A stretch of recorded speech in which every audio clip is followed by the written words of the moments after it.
안녕하세요. 저는 현재 41살에 앞으로의 인생을 어떻게 살아가야 할지 매일을 고민에 빠져 있는 남자입니다.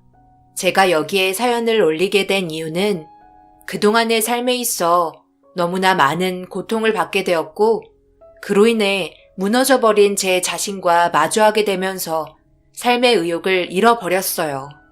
여러분들께서 저에게 도움을 주실 수 있으시다면 제발 부탁드리겠습니다.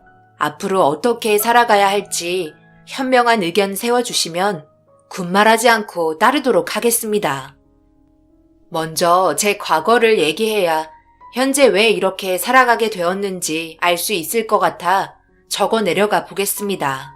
먼저 저를 낳아준 어머니께서 아버지와의 관계는 썩 좋지 않았어요. 그런 모습을 보고 자라온 제가 정상적으로 자랄 순 없었죠. 아버지는 어머니가 아닌 다른 여자들을 만나고 있었고 그런 모습이 보기 싫어 모든 걸 알 수 있었던 초등학생 때 아버지한테 대들었던 적이 있었어요. 어렸던 저도 엄마가 불쌍한 건 충분히 인지하고 있었기 때문이죠. 하지만 아버지는 저에게 거짓말을 밥 먹듯이 했고 자기는 엄마밖에 모른다며 능청스러운 웃음으로 화가 난 저를 무시하며 살고 싶은 대로 사셨습니다. 어머니는 매일 눈물을 삼켰고 그런 모습을 보고 있던 저는 아무것도 할 수 없었어요. 그래서 나중에 성인이 되면 꼭 아버지한테 복수하겠다는 다짐 하나로 열심히 공부했습니다. 제가 보여줄 수 있는 건 이거 하나밖에 없었어요.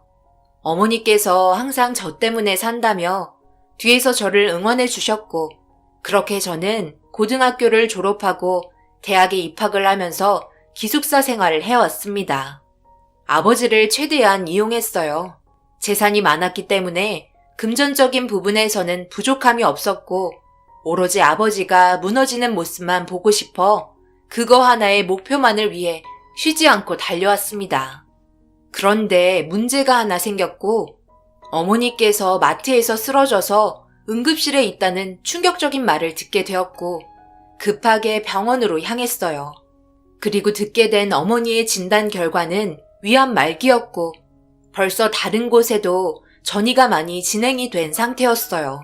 눈을 뜨지 못하는 어머니의 모습을 보니 너무 가슴이 아팠고 아버지한테 전화를 걸어 어머니의 상태를 알려드렸지만 많이 놀란 듯 이것저것 물어보셨는데 병문안은 단 한 번도 오지 않았어요. 정말 너무 화가 치밀어 올라 다시 전화를 걸었습니다. 아버지 정말 너무하신 거 아니에요? 어머니께서 지금 사경을 헤매고 계시는데 왜 병원에 안 오시는 거예요? 나도 가고 싶은데 쉽지가 않네. 지금 일이 너무 바빠서 다음날 저녁 늦게나 갈 수 있을 것 같다. 지금 그게 무슨 소리예요? 지금 옆에 딴 여자랑 있는 거죠? 일이 바쁘다는 게 여자 때문에 못 오신다는 거냐고요? 왜 대답을 못 하세요? 무슨 말이라도 해보세요. 아버지는 제가 상처를 받고 있는데 아무렇지도 않아요? 그 순간 전화기는 끊겼고 재차 전화를 해봤지만 아버지는 받지 않았어요.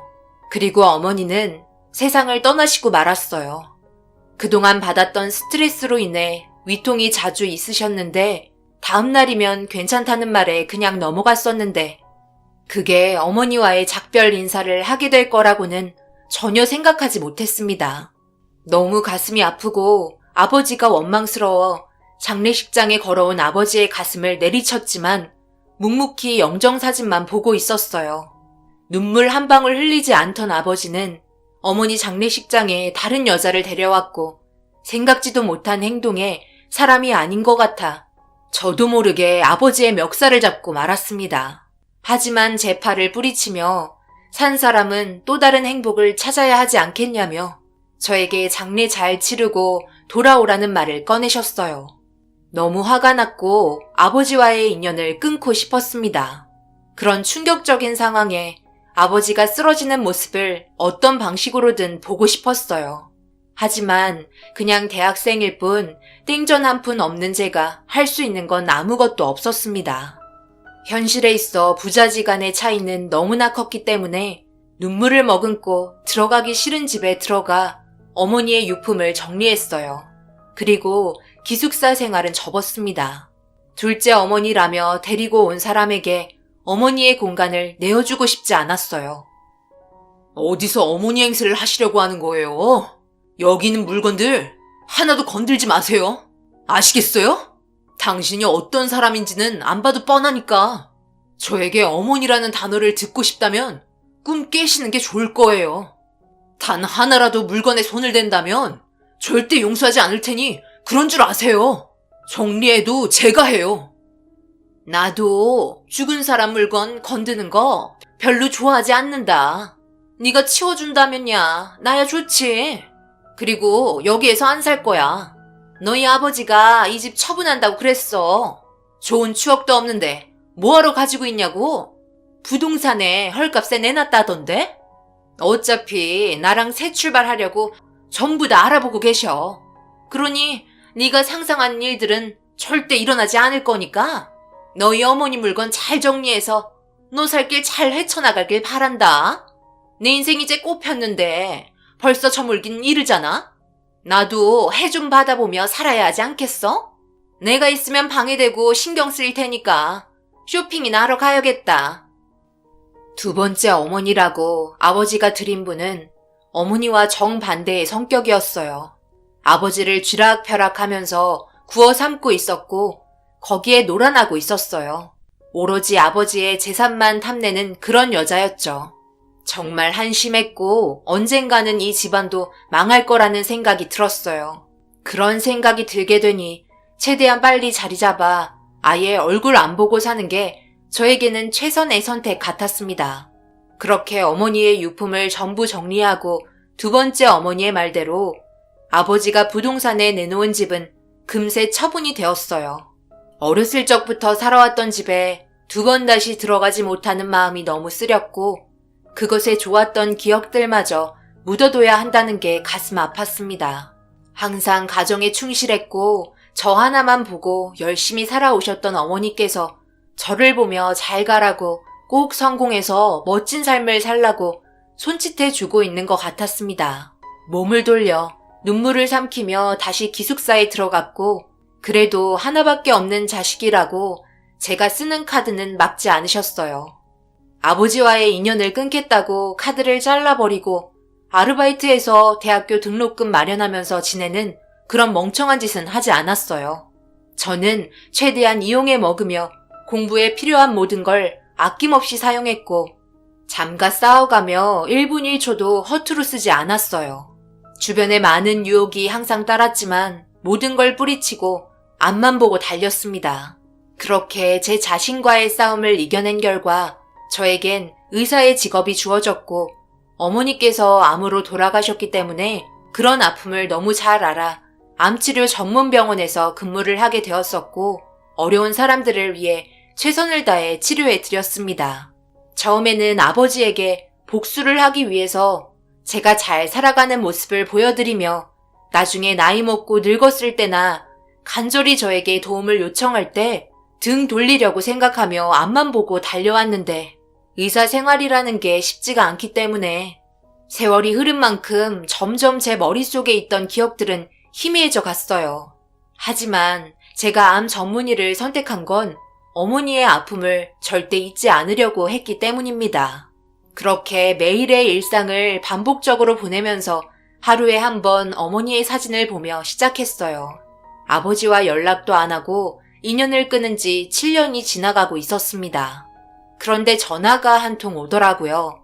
그동안 단 한 번도 연락하지 않았던 아버지였고 그 이유는 두 번째 어머니가 세상을 떠났다고 장례식장 위치를 알려주었습니다.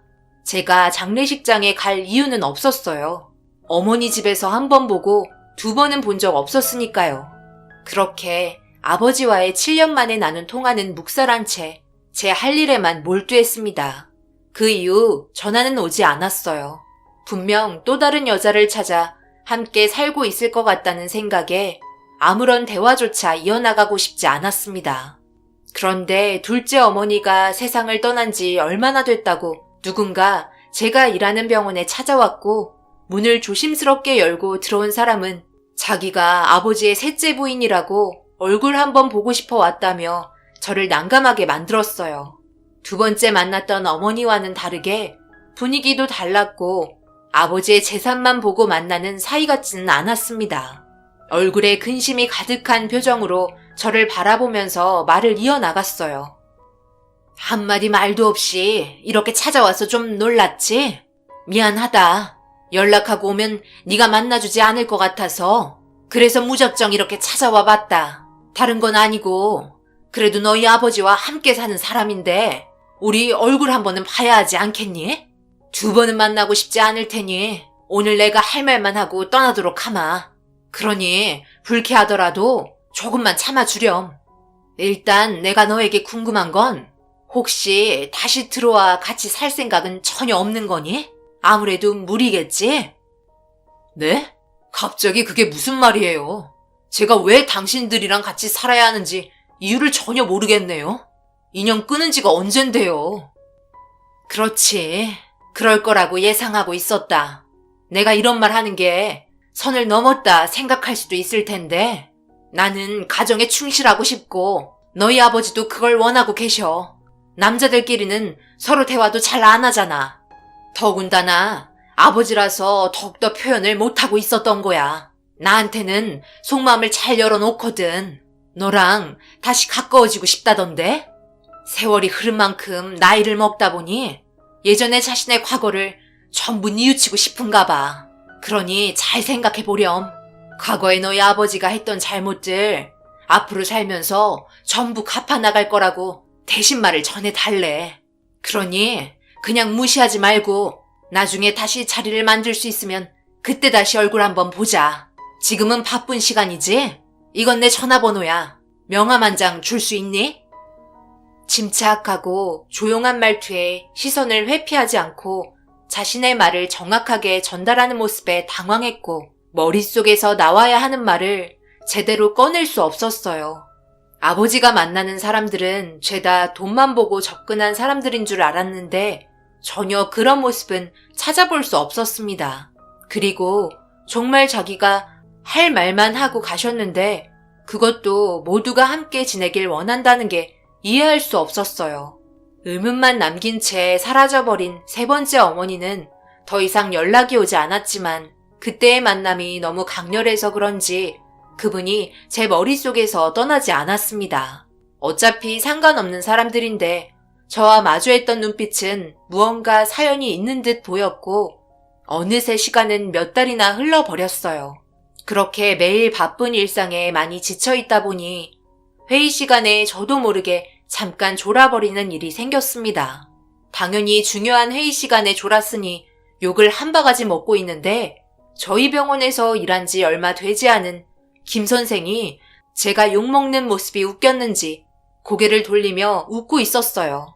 너무 어이가 없었지만 제가 잘못한 부분이라 아무 말 하지 않고 그냥 넘어갔습니다. 그런데 저에게 한두 마디 말을 붙이면서 거리를 좁혀오길래 저는 충분한 거리를 두며 경계했어요. 아버지의 행동들이 저에게 각인이 되었고 여자는 무조건 경계의 대상이었거든요. 접근하는 데는 무조건 자신의 이익을 위해서 행동한다고 생각하고 있었습니다. 저랑 친하세요? 여기 병원 온 지 얼마나 됐다고 벌써부터 선배한테 말 편히 하면서 맘먹으려고 하는 거예요. 보자 하니까 정도가 지나쳐서 한 소리 하는 거니 새겨 들으세요. 남들 보는 시선도 많은데 느닷없이 제 팔짱을 왜 껴요? 한 번만 더 선 넘는 행동 하시면 그땐 정말 가만히 있지 않을 겁니다. 여기는 병원이에요. 놀러 오는 것이 아니라고요. 아, 그래서 이 선생님은 그런 걸 알면서 중요한 회의 때 입 벌리고 조르셨어요? 환자의 목숨이 왔다 갔다 하는 판국에 대단하십니다. 그 말을 듣자마자 너무 당황스러워 소리를 질렀고 병원이 시끌벅적해졌어요. 이 병원에 애정을 쏟으며 환자 한 분 한 분 최선을 다해 돌봐드리고 있었고 쉬지 않고 달려오다 보니 잠깐 졸게 된 걸 후배가 비꼬듯이 말을 하길래 생각보다 큰 상처를 받게 되었습니다. 그리고 그때 이후로 회의 때 절대 잠을 잔 적이 없었어요. 정말 특이한 여자가 저희 과로 들어와서 너무 골치가 아파 스트레스를 받기 시작하자 물어보는 말에도 대답을 하지 않게 되더라고요. 태어나서 그런 특이한 여자는 정말 처음 봤고 2번 다시 엮이고 싶지 않았습니다. 하지만 같은 건물에 같은 과여서 출근만 하면 보는 얼굴이라 한숨만 내쉬고 있었어요. 사람을 어찌나 귀찮게 하던지 제가 한도 끝도 없이 화를 내도 이 여자는 항상 그대로였습니다. 그렇게 함께 지낸 지 6개월이 지나자 저도 모르게 서로 농담도 주고받으며 그녀를 보면서 웃음을 띠고 있었어요. 웃는 얼굴에 침 못 뱉는다고 하루도 빠짐없이 저를 바라보며 웃어주는 모습에 조금씩 마음을 열게 되었어요. 그리고 절대 이루어지지 않을 것 같았던 저희 사이는 연인 사이로 발전하게 되었습니다. 사람 일 아무도 모른다고 정말 신기했고 이렇게 될 거라고 생각해 본 적 단 한 번도 없었습니다. 하지만 현실은 연인 사이였죠. 제 인생에 있어서 처음 연애를 하게 된 여자였습니다. 그만큼 애정도 남달랐던 것 같아요. 항상 뭐든 챙겨주고 싶었고 좋은 모습만 보여주려고 노력했습니다. 그렇게 함께 사소한 거에도 싸우지 않고 잘 지내오다 보니 그녀 입에서 먼저 결혼 얘기가 나왔어요. 그리고 그때 진지하게 대화를 이어나갔죠. 제가 그동안 겪었던 가정사에 대해 솔직하게 진실만을 얘기했어요. 과거에 가슴 아팠던 일부터 기분 좋았던 일들까지 전부 꺼내게 되면서 현재의 상황이 어떤지 말해 주었어요. 하지만 전혀 신경 쓰지 않더라고요. 오로지 저와 함께 결혼하고 싶은 생각만 가지고 있었습니다. 정말 고마웠어요. 제 삶에 있어 여자는 없을 줄 알았는데 결혼까지 상상하게 되니 기분이 묘했습니다. 그런데 결혼에 대한 갈등을 하고 있을 때 아주 잠깐 모습을 보이고 거의 1년 다 돼갈 때까지 연락도 없었던 3번째 어머니가 병원을 찾아오셨어요.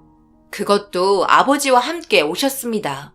거의 10년 가까이 얼굴을 본 적 없었던 아버지의 몰골은 말이 아니었어요. 확실한 건 몸이 좋지 않아 보였습니다. 2분이서 저와 그녀가 함께 있는 모습을 보게 되었고 살짝 미소를 띠며 셋째 어머니는 대화를 했으면 좋겠다고 잠시 자리를 만들어 달라길래 시간을 내어 그녀와 함께 카페에 들어갔어요. 그리고 아버지는 어렵게 입을 떼셨고 그 말을 듣는데 한숨만 나오더군요. 미안하구나. 내가 너한테 할 말이 없다. 과거의 잘못된 행동들에 대해서 한 번만 용서해 줄 수 있겠니? 나도 어떻게든 너에게 다가가고 싶었는데 용기가 나지 않았어. 정말 미안하다. 그래서 내가 너한테 이걸 좀 보여주고 싶은데 내가 가진 전 재산이다. 이걸 너에게 보여주는 건 네가 내 하나뿐인 혈육이고 더 이상 죄를 짓고 살고 싶지 않아서 그런 거다. 너희 새어머니랑은 벌써 대화가 다 끝난 상태야. 너에게 전 재산을 물려주기로 합의했고 네가 우리 집에서 앞으로 함께 살아가길 원하고 있어. 내 마지막 소원이고 다른 건 전혀 바라지 않으니 우리 가족처럼 제대로 한번 살아보자. 정말 한심하군요. 이제 와서 이런 말씀하시면 제가 감사합니다 말하면서 넙죽 전 재산 서류 받고 들어갈 줄 알았어요? 왜 이렇게 생각이 없으세요? 예전이나 지금이나 제 의견은 물어보지도 않고 아버지 하고 싶은 대로 행동하시네요. 제가 들어갈 이유 전혀 없는 건 더 잘 아실 텐데요. 그리고 이분이 왜 제 어머니죠? 저를 낳아주시지도 않으셨고 길러주시지도 않았잖아요. 어머니라는 단어 함부로 쓰는 거 아니에요. 더 이상 할 말 없으시면 업무가 바빠서 먼저 일어나 볼게요. 화가 치밀어 오른 저는 감정 조절이 되지 않을 것 같아서 자리를 박차고 일어났어요. 어머니 장례식에도 오지도 않았으면서 집에 들어와 수발들라는 자체가 어이없었고 끝까지 이기적인 행동에 더욱더 용서할 수 없었어요. 나이 먹고 여기저기 아프니까 그제서야 자식이 생각나서 찾아오면 불쌍한 마음에 받아들여야 하는 건 아니잖아요. 그래서 저는 그녀의 손을 잡고 더 이상 안 좋은 모습만 보여줄 것 같아 카페에서 나왔습니다. 그녀는 그래도 좋은 게 좋은 거라며 안타까운 마음을 내비쳤지만 10년 만에 찾아와 저런 식의 행동은 옳지 않다고 생각했어요. 사람이 살면서 돈이 전부는 아니잖아요. 그리고 무작정 찾아와 전 재산 줄 테니 들어와 같이 살자는 게 도저히 이해되지 않았습니다. 저에게 무언가를 숨기고 있을 거라는 생각만 가득했어요. 그렇게 한동안 그분들의 연락은 오지 않았고 그날 기분이 좋지 않은 상태에서 업무를 끝냈습니다. 그런데 퇴근하려고 주차장에 들어선 순간 집요하게 저를 기다리고 있었던 셋째 어머니께서 밝게 웃으며 다가오시는데 저도 참을 만큼 참은 상태라 너무 화가 치밀어 주차장에서 소리를 지르고 말았습니다. 계속 이런 식으로 나오시면 저도 더 이상은 못 참아요. 경찰에 신고라도 해야 속이 시원하겠어요? 왜 가만히 있는 저를 못 잡아먹어서 안달이세요? 더 이상 얼굴 보고 싶지 않다는데 왜 자꾸 저를 괴롭혀요? 일단 내 말 좀 들어봐라. 너무 부정적으로만 생각하지 말고. 네가 손해볼 건 없잖아. 그럼 전 재산이 나한테 넘어왔으면 좋겠니? 다 너 생각해서 이런 결정한 건데 그냥 좋은 쪽으로 받아들일 순 없는 거야? 저를 얼마나 안다고 그러세요? 그리고 도대체 이렇게까지 하신 이유가 뭐예요? 제가 들어가길 원한다면 납득되게 설명을 해보세요. 확실히 무언가를 숨기는 듯 보였고 머뭇거리는 게 보였습니다. 저도 기다리는 것도 한계가 있어 몸을 돌려 차가 있는 곳으로 걸음을 옮기니 그제서야 다 설명하겠다며 왜 이렇게까지 하려는 이유를 알려주셨어요. 어쩔 수 없이 자리를 옮겨 카페에서 어렵게 입을 땐 사실은 너무 충격이었고 할 말을 잃게 만들었습니다. 셋째 어머니는 저희 친어머니와 알고 지낸 지 꽤 오래된 친구 사이였어요. 그리고 아버지에게 접근한 이유는 친어머니의 부탁으로 기회를 보다가 접근하게 된 거였고 모든 걸 계획하고 있었습니다. 친어머니는 세상 떠나기 전에 친구분을 만나 아버지에 대한 모든 조사를 끝마치고 접근하려던 찰나 아버지는 예상하지 못한 둘째 어머니를 만들어버렸고 절대 재산이 다른 사람에게 뺏기는 건 안 된다던 친어머니의 말에 개차반 같은 아버지 때문에 제일 친한 친구였던 어머니가 세상을 떠난 분노를 참지 못하고 둘째 어머니와 개인적으로 만나 조용히 떠나길 원했지만 벌써 아버지의 돈맛을 알아버린 둘째 어머니는 셋째 어머니를 무시한 채 흥청망청 돈을 쓰며 살아갔습니다. 하지만 계속되는 압박이 가해지며 정신적인 스트레스를 주자 화가 치밀어 올랐는지 운전을 험하게 하기 시작하면서 그 뒤를 쫓아가던 셋째 어머니를 따돌리려 과격한 운전을 하던 도중 중심을 잡지 못하고 차가 미끄러지면서 전복사고를 당하셨습니다. 그렇게 기회를 잡은 친구분은 아버지의 셋째 어머니가 되셨고 지금까지 계속해서 접근하는 다른 여자들을 내치고 있었어요. 하지만 나이가 먹을수록 약해지고 있는 자신의 몸을 보며 불안해지기 시작하면서 저에게 찾아오게 되었던 거죠. 아버지는 그동안 자신의 몸 상태에 대해선 전혀 신경을 쓰지 않고 유흥 쪽에 빠져 살다가 결국 대장암에 걸리셨고 충분히 치료를 받을 수 있는 기간이 있었지만 회사 운영권마저 뺏긴 상태에서 의욕이 없어진 만큼 더욱더 심하게 행동하셨어요. 그러다 결국 쓰러지게 되었고 세상을 떠날 날이 얼마 남지 않다고 느낀 건지 자신의 삶에 후회를 하면서 저를 찾기 시작했다고 하더라고요. 오로지 친구의 한을 풀어주기 위해 자신의 인생을 바치고 있던 셋째 어머니의 모습이 너무 충격적이었고 제 손을 잡으며 제발 집으로 들어와 달라는 부탁을 간절히 하셨습니다. 이런 복잡한 가정사에 자라온 저는 결국 다시 그곳으로 들어가게 되었어요. 아버지는 저희 병원에서 치료를 받기 시작했고 말기는 아니라서 어느 정도의 희망을 가지고 있었습니다. 저와 만남을 유지하고 있던 그녀가 대장암 전문이라 많은 정성을 쏟으며 관리를 해주었고 꼭 이렇게 해야 하는 게 맞는 건가 생각했지만 셋째 어머니는 세상이 알아서 데려갈 거라며 조급하게 생각하지 말라고 저는 그냥 그 자리에서만 있으면 된다며 복잡한 감정을 잡아주셨습니다. 모든 판단을 냉정하고 지혜롭게 헤쳐나가셨던 셋째 어머니는 병원과 집을 왔다 갔다 하는 아버지를 사람을 붙여 매일 뒷조사를 하셨어요. 저는 그런 모습을 뒤에서 지켜보고만 있었습니다. 친어머니와 셋째 어머니의 관계는 제가 알지 못한 끈끈한 우정이 있었던 것 같아요. 이렇게까지 계획하시고 행동하실 거라곤 전혀 생각하지 못했으니까요. 그냥 아무렇지도 않은 듯 저희 셋은 한 집에서 같이 지내며 별 문제 없이 살아가고 있었습니다. 각자의 할 일을 하면서 말이죠. 아버지는 남은 인생 알차게 쓰고 싶으셨는지 밖으로 돌아다니는 일이 많았고, 셋째 어머니는 그런 아버지를 뒤에서 끊임없이 조사하며 항상 저에게 친어머니의 좋은 말만 해주셨어요. 학창 시절부터 함께 지내온 많은 추억들을 공유해 주셨어요. 그런 삶의 얘기를 들으며 저는 저 나름대로 열심히 병원에서 아픈 사람들을 위해 업무에 충실했습니다. 그리고 저와 결혼을 하고 싶다던 그녀도 자신의 위치에서 열심히 살아갔어요. 퇴근하는 날 저녁도 같이 먹으면서 좋은 관계를 꾸준하게 이어가고 있었습니다. 그렇게 살다 보니 그녀와 가정을 꾸리고 싶고 안정적인 삶을 살고 싶었어요.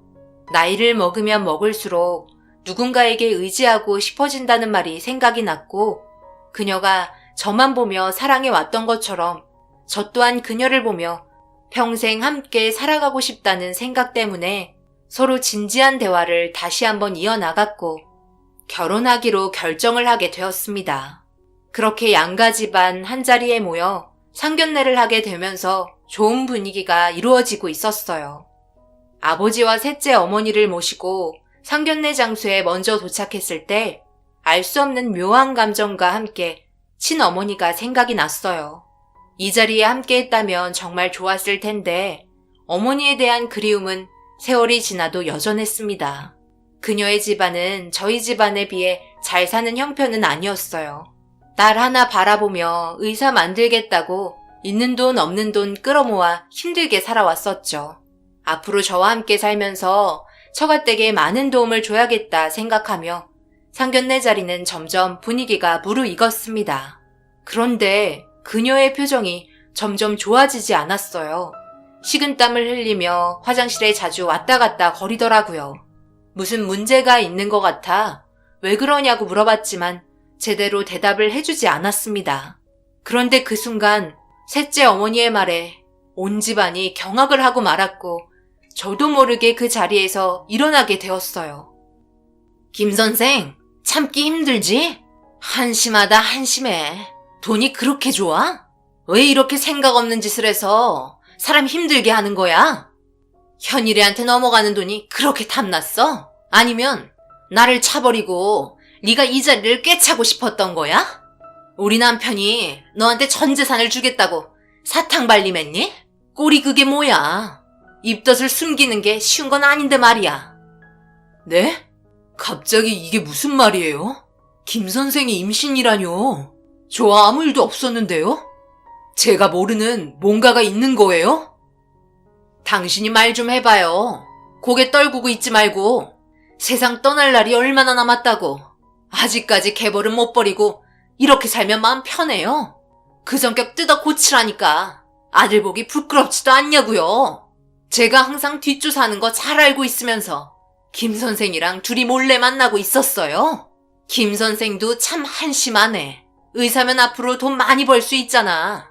그런데 언제 죽을지도 모르는 늪다리 영감 뭐가 좋다고 씨를 만들어버린 거야? 너는 결국 이 사람 사탕발림에 다 하고 마른 거야.